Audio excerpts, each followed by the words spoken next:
Ito, labag sa batas Talking pala of to. the organizational structure.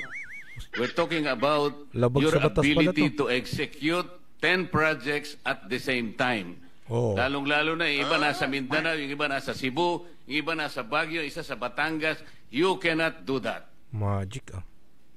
Otherwise, magsisinungaling ka dito. Kasi malalaman po natin ito. Kaya ganito yung pagtatanong namin Oo. para Galing. makita natin.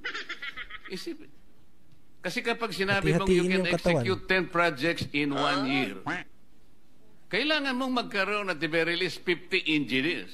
Kasi ang gagawin ninyo, yung nakadedicate sa Project A, yun din ang Project B, Project C. Hindi po pwede yun. Sa kontrata po at sa batas, hindi pwede yun. So kung meron kang 100 engineers sa pool Anong mo, masasabi nyo dyan? babayaran mo lang ba ng 100,000 na isang... You will have an Bawal sa overhead of batas about pala eh. 10